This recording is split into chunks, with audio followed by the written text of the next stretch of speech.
Bonjour à toutes et à tous, bienvenue dans Transition durable, le podcast qui vous aide à comprendre les enjeux de la transition énergétique et à adapter les bons gestes pour un avenir plus sobre et plus vert.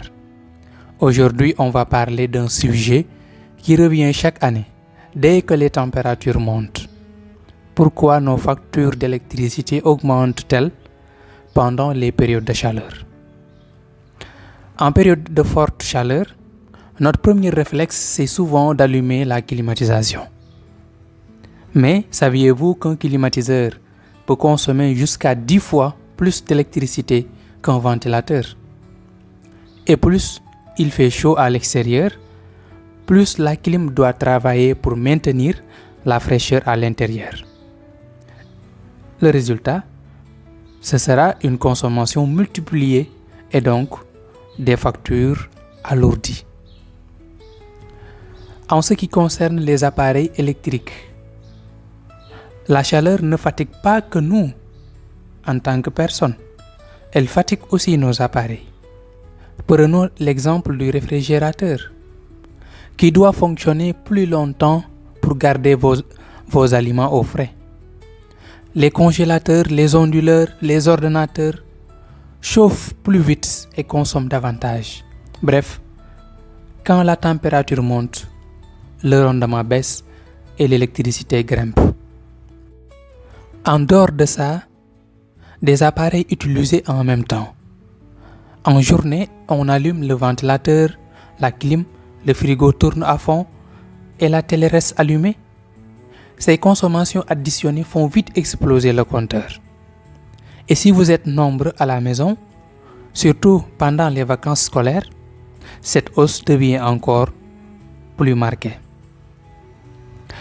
À cela s'ajoutent les mauvaises habitudes énergétiques.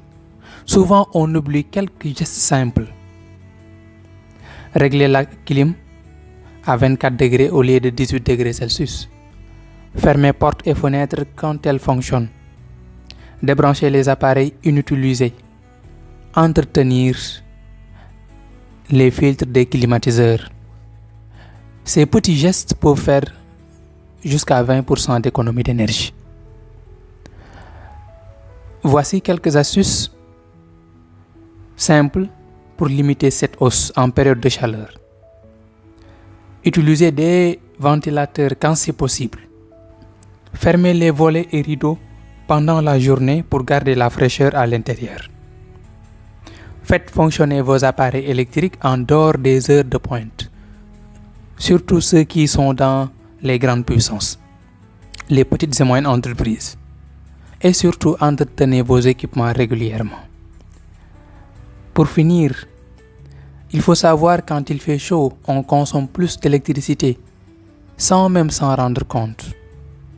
Mais en adoptant quelques réflexes simples, on peut rester au frais sans faire exploser sa facture. Merci d'avoir écouté Transition durable et n'oubliez pas que chaque geste compte pour une énergie plus propre et une facture plus légère. À très bientôt pour un nouvel épisode. Merci beaucoup.